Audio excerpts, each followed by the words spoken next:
പാകിസ്ഥാന് താക്കീതുമായി കരസേനാ മേധാവി ജനറൽ ഉപേന്ദ്ര ദ്വിവേദി. ഓപ്പറേഷൻ സിന്ദൂറിൽ സ്വീകരിച്ച സമീപനം ഭാവിയിൽ ഉണ്ടാകില്ല എന്നാണ് മുന്നറിയിപ്പ്.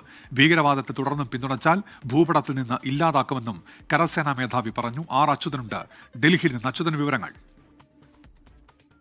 ഉമേഷ്, ഇന്നലെയായിരുന്നു പ്രതിരോധ മന്ത്രി ഇതേ രീതിയിൽ സമാനമായ രീതിയിൽ ഒരു താക്കീത് പാകിസ്ഥാൻ നൽകിയത്. തൊട്ടു പിന്നാലെ ഇന്ന് രാജസ്ഥാനിൽ വെച്ചാണ് കരസേനാ മേധാവി ജനറൽ ഉപേന്ദ്ര ദ്വിവേദിയും ഇത്തരത്തിൽ പാകിസ്ഥാൻ ഒരു മുന്നറിയിപ്പുമായി ഇപ്പോൾ എത്തിയിരിക്കുന്നത്. അതായത് പാകിസ്ഥാൻ തുടർന്നും ഇത്തരത്തിൽ ഭീകരവാദ ശക്തമായ തിരിച്ചടി നൽകും. ഓപ്പറേഷൻ സിന്ദൂർ ദൗത്യ സമയത്ത് സ്വീകരിച്ച സംയമനം ഭാവിയിൽ ഉണ്ടാകില്ല എന്ന മുന്നറിയിപ്പാണ് ജനറൽ ഉപേന്ദ്ര ദ്വിവേദി നൽകിയിരിക്കുന്നത്. ഒപ്പം തന്നെ ഈ ഒരു രീതിയിൽ പാകിസ്ഥാൻ മുൻപോട്ട് പോവുകയാണെങ്കിൽ പാകിസ്ഥാന്റെ ഭൂപടത്തിൽ തന്നെ ഒരു മാറ്റം ഉണ്ടാകും എന്ന തരത്തിലായിരുന്നു കരസേനാ മേധാവി ഈ രാജസ്ഥാനിൽ വെച്ച് ഇത്തരമൊരു താക്കീത് ഇപ്പോൾ നൽകിയിരിക്കുന്നത്. അല്പം മുൻപ് വ്യോമസേന മേധാവിയും ഈ ഓപ്പറേഷൻ സിന്ദൂർ ദൗത്യത്തിന്റെ കാര്യങ്ങൾ, അതിന്റെ നേട്ടങ്ങൾ ഉൾപ്പെടെ വെളിപ്പെടുത്തിയിരുന്നു. എന്തായാലും തൊട്ടു പിന്നാലെയാണ് ഇപ്പോൾ കരസേനാ മേധാവി കൂടി രംഗത്തെത്തിയിരിക്കുന്നത്. ആർ അച്യുതൻ, ഡൽഹിയിൽ നിന്ന്.